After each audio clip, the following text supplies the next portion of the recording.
ونستعينه ونستغفره ونعوذ بالله من شرور أنفسنا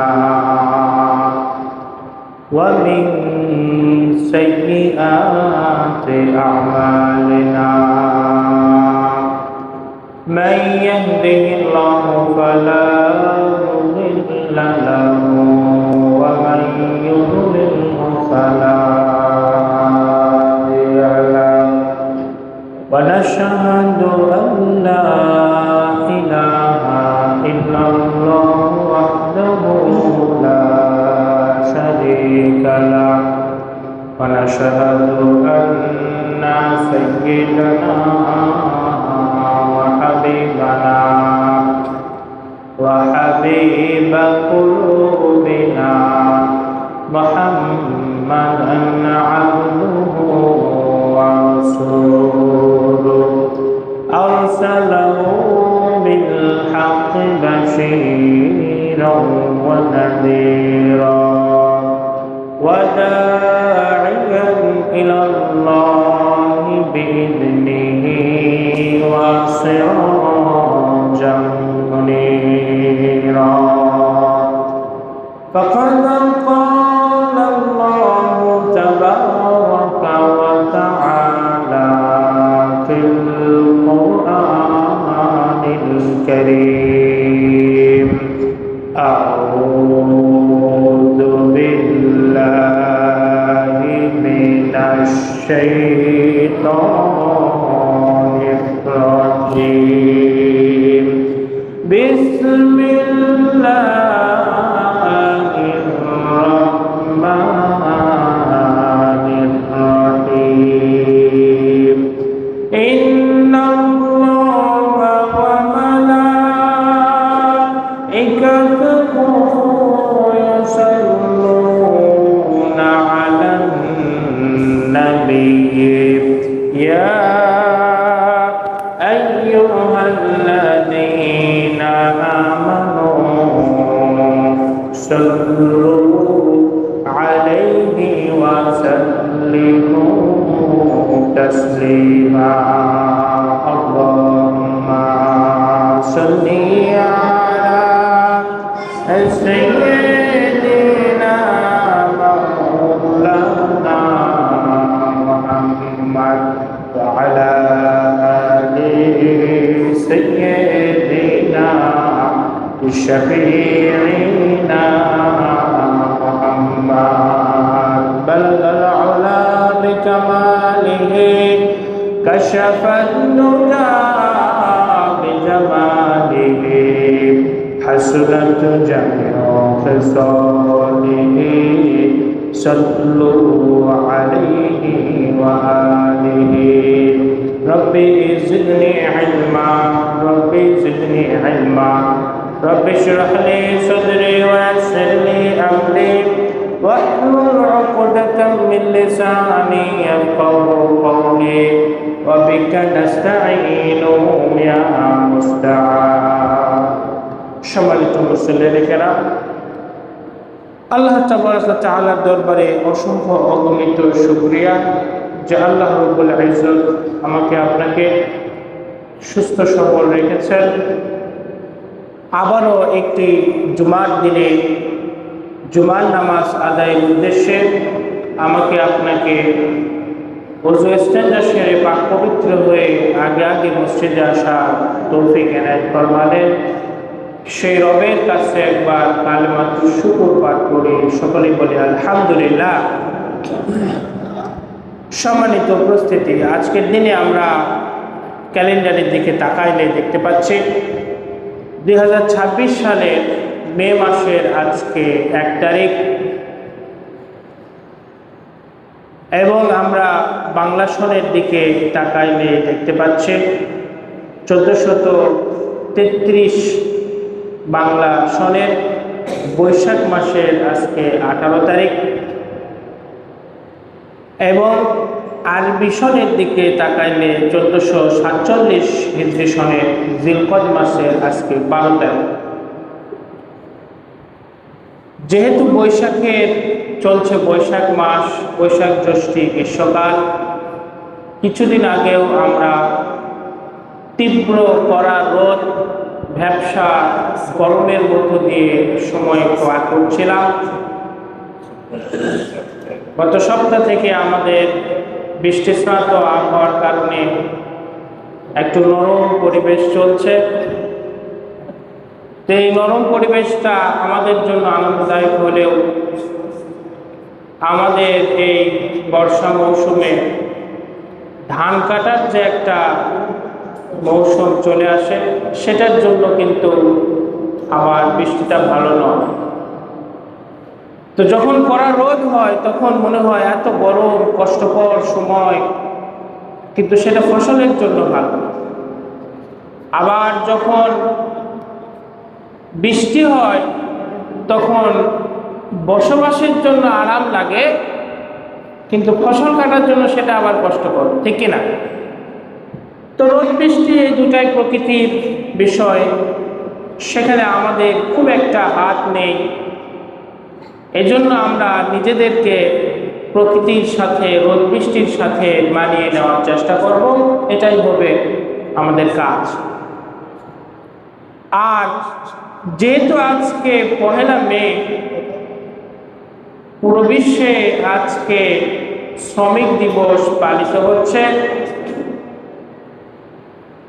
এই 1 মে শ্রমিক দিবসের একটা হিস্টোরিক্যাল ব্যাকগ্রাউন্ড আছে। আমাদের দেশে, আমাদের এই ভারত উপমহাদেশের অধিকাংশ মানুষ কৃষিভিত্তিক জীবনযাপন করে থাকে এবং ইদানিং সেবাভিত্তিক আমাদের জীবনযাপন সেটাও বেড়ে যাচ্ছে। তো এই যে কৃষিভিত্তিক জীবনযাপন এবং এরপরে সেবাভিত্তিক কর্ম, ইউরোপের শিল্প বিপ্লবের পর থেকে পৃথিবীর আনাচে কানাচে এবং আমাদের বাংলাদেশেও বিভিন্ন শিল্প কলকারখানা, বিভিন্ন ইন্ডাস্ট্রি এগুলো গড়ে ওঠে এবং সেখানে শত শত নয়, হাজার হাজার নয়, লাখো শ্রমিকেরা তারা কাজ করে। তো যেহেতু শ্রমিকরা এই শিল্প কারখানার সঙ্গে ওতপ্রোতভাবে জড়িত, এই জন্য শ্রমিকদের অধিকার আদায়ের যে কথা, অধিকার আদায়ের যে বক্তব্য, যে সংগঠন, সেটা আমাদের কাছে অবশ্যই গুরুত্বপূর্ণ। তো আমরা এই মে দিবসের শ্রমিকদের নিয়ে কথা বলবো। তার আগে আমাদের ধারাবাহিক আলোচনা জিলকদ এবং জিলহজ মাসের হজের মৌসুমে আমরা হজ কেন্দ্রিক ইবাদতের কিছু কুদরতি নিদর্শন নিয়ে আলোচনা করছিলাম। সেটা নিয়ে আমরা একটু দেখে আসব যে সেই কুদরতি নিদর্শনের ধারাবাহিক আলোচনায় আজকে জমজম কূপের আলোচনা এবং সেটার ইতিহাস আমরা একটু দেখব। এরপরে আমরা মে দিবস নিয়ে একটু আলোচনা রাখার চেষ্টা করব ইনশাআল্লাহ। তো এই যে জমজম কূপ, এটি অন্যান্য অনেক কুদরতি নিদর্শনাবলীর মধ্যে একটি আল্লাহ পাকের কুদরতি নিদর্শন। এবং এই জমজম কূপ সম্পর্কে আপনাদেরকে যদি কিছু তথ্য দেই,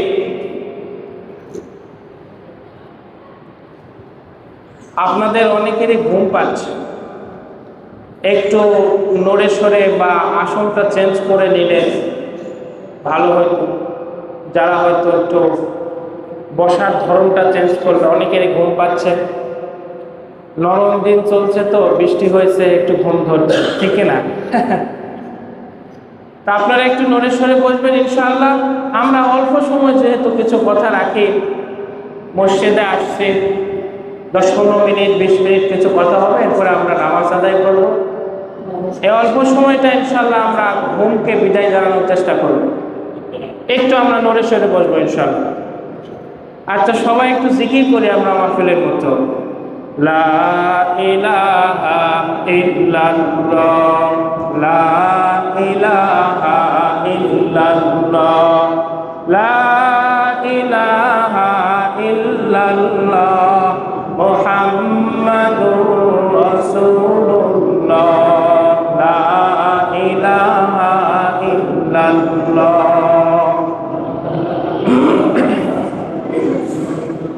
সম্মানিত মুসল্লিন কেরাম, যে কথা বলছিলাম যে আমরা মে দিবস নিয়ে কথা বলবো, এর আগে আমাদের ধারাবাহিক আলোচনার যেহেতু চলছে জিলকদ মাস, হজের মৌসুমের কুদরতি নিদর্শনের একটি হচ্ছে জমজম কূপ এবং জমজমের পানি, সেটার ইতিহাস এবং সূচনা নিয়ে একটু শুনে আসি, তারপরে ইনশাআল্লাহ। তো এই যে জমজম কূপ, এ সম্পর্কে আপনাদেরকে ছোট্ট করে একটু তথ্য দেই। সেটি হচ্ছে এই জমজম কূপ যে আল্লাহ পাকের কুদরতি নিদর্শন, সেটার প্রমাণ মেলে যখন আমরা এখান থেকে পানি উত্তোলনের একটা সার্ভে, একটা জরিপ দেখি। তো জরিপে দেখা যাচ্ছে যে প্রতি সেকেন্ডে এই জমজম কূপ থেকে পানি উত্তোলন করা হয় 100 লিটার। একটি সেকেন্ডে পানি উত্তোলন করা হয় 100 লিটার। এটাকে মিনিটে রূপান্তর করলে 1 মিনিটে পানি উত্তোলন হয় 6000 লিটার। এবং এটাকে যদি আপনি 24 ঘন্টায় একদিনের হিসাবে নিয়ে আসেন, তাহলে হিসাব হচ্ছে 8.64 বিলিয়ন তথা 86,40,000 লিটার। 24 ঘন্টায় মাত্র একদিনে 86,40,000 লিটার পানি জমজম কূপ থেকে প্রত্যেক দিন উত্তোলন হচ্ছে। এখন পর্যন্ত সেটা কমে নাই। সুবহানাল্লাহ। এটা নিঃসন্দেহে আল্লাহ পাকের একটি কুদরতি নিদর্শন। তো এই কুদরতি নিদর্শনের সূচনাটাও কিন্তু কুদরতিভাবে হয়েছিল। আমাদের দেশে যখন হাজিরা হজে যায়, ওমরা করতে যায়, আমাদের বাপ চাচারা, তারা আসার সময় ওই দেশের ঐতিহ্য একটু খেজুর নিয়ে আসে, জায়নামাজ, তসবিহ, হাদিয়া নিয়ে আসে, সাথে কিন্তু একটু জমজম কূপের পানিও নিয়ে আসে, ঠিক কিনা? এটা একটা বরকতি জিনিস। নিয়ে আসার ব্যাপারেও একটা হাদিস আছে, সেটিও আপনাদেরকে বলবো। তো এই যে ইতিহাস, সূচনার যে ইতিহাস, সেখানে আমরা যেটা পাই, এটার সাথে আমাদের জাতির পিতা হযরতে ইব্রাহিম আলাইহিস সালামের স্ত্রী বিবি হাজেরার একটি ঘটনা সম্পৃক্ত রয়েছে।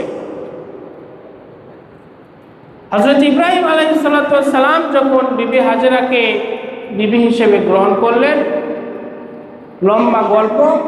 সেখানে আল্লাহ পাকের একটি নির্দেশনা ছিল যে তাকে বর্তমানের মক্কা তথা বাক্কা নগরীর এই মরুভূমিতে রেখে আসার জন্য। নবীজি সাল্লাল্লাহু আলাইহি সাল্লামের একটা বিশাল বড় হাদিসে এই ঘটনাটা এসেছে। নবীজি বলেন যে তোমাদের পিতা, জাতির পিতা ইব্রাহিম তার স্ত্রী বিবি হাজেরা কে যখন এই মক্কার মরুভূমিতে, জনমানব শূন্য মরুভূমিতে যখন রেখে গেল একটি গাছের নিচে, সাথে ছিল ওই থলেতে করে কিছু পানি, কোলে ছিল ছোট্ট শিশু ইব্রাহিমের সন্তান হযরত ইসমাঈল আলাইহিস সালাম। তো হযরত ইসমাঈল তখন ছোট্ট শিশু, বিবি হাজেরা যখন ওই পানিটা পান করত, তখন তার স্তনে দুধ আসত, কিতাবে এসেছে, এবং সেই দুধটা ইসমাঈলকে পান করাতেন। ইভেন আপনি এখন পর্যন্ত আধুনিক বিজ্ঞানে মায়ের বুকের দুধ বৃদ্ধির জন্য ঘরোয়া উপায় বা খাদ্যের কি কি খাদ্য উপাদান যোগান দেয়, দুধের যোগান দেয়, এটা যদি জানতে চান, সেখানে দেখবেন পানির একটা কথা, বেশি পানি খেতে হয়, এরকম কথা আছে। যেহেতু দুধ তরল জিনিস, পানি খেলে এটার যোগান ভালো আসে। তো বিবি হাজেরা ওই পানি পান করতেন, সেখান থেকে বুকের দুধ আসতো, হযরত ইসমাইল খেতেন। কিন্তু যেহেতু মস্কের ভিতরে অল্প পানি কতদিন আর থাকে, একটা পর্যায়ে পানি পড়ে গেল এবং তিনি দিশেহারা হয়ে ছটফট করতে লাগলেন, পানি তালাশ করতে লাগলেন। বুকের ছোট্ট শিশুর সন্তান, তাকে তো আর মেরে ফেলা যায় না, মা হিসেবে তার একটা কাতরতা, ব্যাকুলতা তৈরি হলো।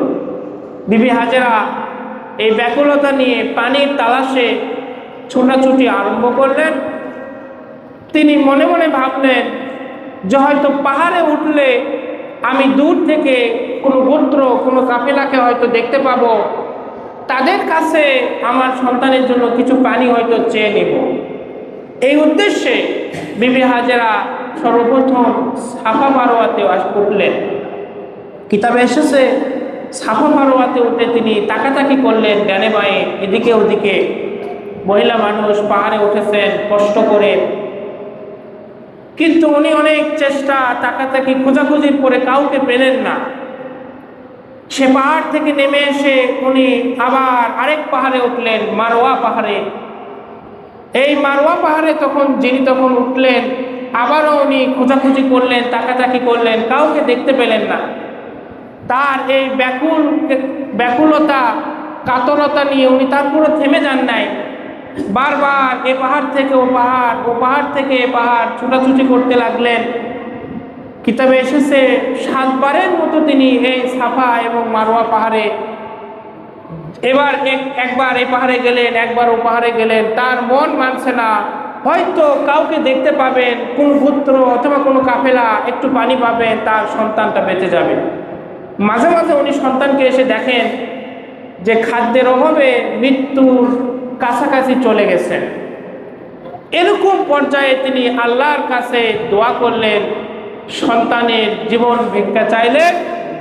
ইতিমধ্যে হযরত জিবরাইল আলাইহিস সালাতু ওয়াস সালামের মাধ্যমে আবার অনেক জায়গায় এসেছে হাজেরার সন্তান, আমাদের ইব্রাহিমের সন্তান ইসমাইল আলাইহিস সালাতু ওয়াস সালামের ছোট্ট শিশুর পায়ের মৃদু আঘাতে আজকের যে জমজম কূপটা আমরা দেখি, সে জায়গাতেই জমজম কূপের ওই স্থানেই তার পায়ের মৃদু আঘাতে একটি পানির ফোয়ারা চালু হয়ে যায়। সুবহানাল্লাহি ওয়া বিহামদিহি। এবং বিবি হাজেরা সেটা দূর থেকে দেখতে পেয়ে দৌড়ে আসলেন। পানি যেহেতু মাটির নিচ থেকে বের হচ্ছে ঝর্ণার মতো করে, তো উনি সেই পানিগুলোকে একত্র করার জন্য আশেপাশের বালু এবং মাটিগুলোকে এভাবে ঢেকে দিচ্ছিলেন, যাতে পানিগুলো ছড়িয়ে না পড়ে, এক জায়গায় জমা হয়, উনি সেগুলো যাতে ব্যবহার করতে পারেন। এভাবে নবীজি সাল্লাল্লাহু আলাইহি সাল্লাম বলেছেন, হাদিসে আসছে, বিবি হাজেরা যদি সেদিন পানিটাকে এভাবে আটকাইতেন, তাহলে ওই পানিটা হয়তো বড় একটি ঝর্ণায় রূপ নিত, সেখান থেকে হয়তো পৃথিবীব্যাপী বিস্তৃত কোনো একটা নদী তৈরি হইতে পারত। সুবহানাল্লাহ। কিন্তু তিনি সেটাকে জমানোর চেষ্টা করেছেন এবং সেটাই পরবর্তীতে জমজম কূপের রূপ নিয়েছে। জম শব্দের অর্থ হচ্ছে থেমে যাও। বিবি হাজেরা মাটি দিয়ে পানিকে থামানোর চেষ্টা করছিলেন এবং বলছিলেন, জাম জাম জাম, থেমে যাও, তুমি ছড়িয়ে পড়ো না, পানিটাকে ব্যবহার করব। তারপর থেকে সেই কূপের নাম হয়ে গেল জমজম কূপ। সুবহানাল্লাহি ওয়া বিহামদিহি। এই জমজম কূপ আজও পর্যন্ত বিরাজমান। আমরা ইংরেজিতে পড়েছি যে necessity is mother of invention, প্রয়োজন হচ্ছে আবিষ্কারের মা। বিবি হাজেরা পানির প্রয়োজন অনুভব করেছেন, ছোটাছুটি করেছেন, আল্লাহর কাছে দোয়া করেছেন। তার এই ব্যাকুলতা, দোয়ার প্রয়োজনীয়তার নিদর্শন হিসেবে আল্লাহ পাক জমজম কূপের পানি আমাদেরকে দিয়েছে। সুবহানাল্লাহি ওয়া বিহামদিহি। নবীজি সাল্লাল্লাহু আলাইহি ওয়াসাল্লাম বলেছেন, হাদিস শরীফে বিভিন্ন জায়গায় এসেছে, সাহাবীদের থেকেও বর্ণিত আছে। হযরত আব্দুল্লাহ ইবনে আব্বাস থেকে বর্ণিত, তিনি বলেন, قال رسول الله صلى الله عليه وسلم خير ماء على وجه الأرض ماء زمزم। তাবরানীর হাদিসের কিতাবে আল মুজামুত তাবরানীতে এসেছে হযরত ইবনে আব্বাস থেকে বর্ণিত, তিনি বলেন নবীজি বলেছেন খায়রু মাইন আলা ওয়াজহিল আরদি, পৃথিবীর বুকে সর্বোত্তম পানি হলো মাউ জমজম, জমজমের পানি। ফিহি তুআমুম মিনাত তুআমি ওয়া শিফাউম মিনাস সুকুমি, সে পানির ভিতরে রয়েছে খাদ্যের পুষ্টিগুণ এবং শিফাউম মিনাস সুকুমি, বিভিন্ন রোগ ব্যাধি থেকে মুক্তির জন্য শিফা। সুবহানাল্লাহ। এবং হযরত আয়েশা রাদিয়াল্লাহু তাআলা বলেন কানাত তাহমিলু মিন মাই জামজামা, জামে তিরমিজির বর্ণনা, তিনি বলেন হযরত আয়েশা রাদিয়াল্লাহু তাআলা যখনই হজ উমরা করতে যেতেন মক্কার ভূমিতে জমজমের কূপের কাছে যেতেন, তাহমিলু মিন মাই জামজামা, জমজমের পানি বহন করে বাসায় নিয়ে আসতেন। ওয়া তুকবিরু, এবং তিনি বলেছেন আন্না রাসূলুল্লাহ সাল্লাল্লাহু আলাইহি ওয়াসাল্লাম কানা ইয়াহমিলু, তিনি যখন জমজমের কূপের কাছে যেতেন তিনি নিজেও জমজমের পানি বহন করে এনেছেন। এজন্য জমজমের পানি এটি নিঃসন্দেহে আল্লাহ পাকের একটি কুদরতি নিদর্শন। এটিকে পান করা সেবার উদ্দেশ্যে সওয়াবের কাজ, সুন্নত, এবং এতে অনেক রোগ শোক মুক্তি হয়, মুক্তি মেলে মহব্বত করে পান করলে, এবং এটা বহন করে পরিবার আত্মীয় স্বজন বন্ধু বান্ধবের জন্য নিয়ে আসা যায়।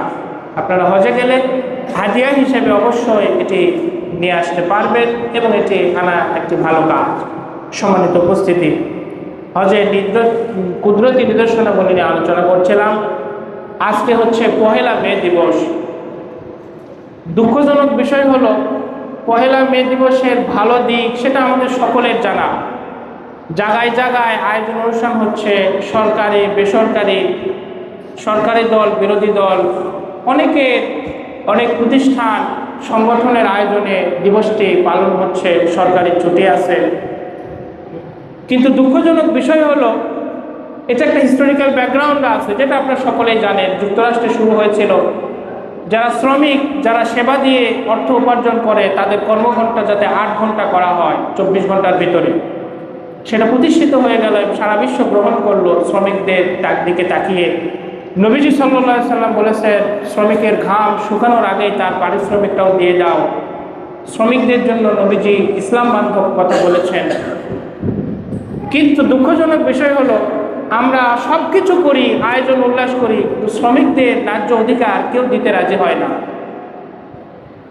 যারা আমাদের দেশে কলকারখানায় সেটা না হয় একটা নিয়মে চলে, কিন্তু যারা আমাদের ফসল ফলায়, এই ভারত উপমহাদেশে এখনো বহু সংখ্যক মানুষ আছে যারা ফসল ফলিয়ে জীবন ধারণ করে।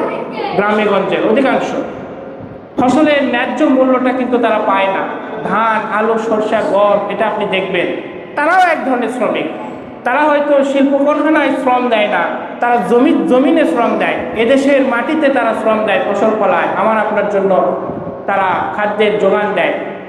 এই ফসলের দামই কিছুদিন পরে আপনি বাজারে কিনতে যান, বহুমূল্য দিয়ে কিনতে হয়, কিন্তু চাষি যখন ফসল উত্তোলন করে বাজারে বিক্রি করে তখন উপযুক্ত ন্যায্য মূল্যটা পায় না। এই তৃতীয় সত্য, যারা উৎপাদন করে তারা কম মূল্যে বিক্রি করে, আর যারা ভোগ করে ক্রেতা তারাও বেশি মূল্যে ক্রয় করে। মাঝখানের এই তৃতীয় দল, এটাকে নিয়ন্ত্রণ করতে আমরা সবাই ব্যর্থ। এরকম নানাভাবে শ্রমিকদের জন্য আমরা আওয়াজ তুলি, কিন্তু ন্যায্য অধিকারটা দিতে রাজি নয়, এবং এর জন্য অবশ্যই উপর মহলের হাত আছে। তো আমরা এই বিষয়টি, এটা আমাদের একটা চৈতন্য ফিরে আনা দরকার, এজন্য আলোচনায় আনা। নবীজি শ্রমিকদের জন্য তাদের পক্ষে কথা বলেছেন, আমরা সে বিষয়টি জানব এবং আমাদের জায়গা থেকে যতটুকু সম্ভব হয় এটার জন্য কাজ করবো ইনশাআল্লাহ। আল্লাহ পাক আমাদের সকলকে তৌফিক দিক। ওয়া আখিরু দাওয়ানা আলহামদুলিল্লাহি রাব্বিল আলামিন।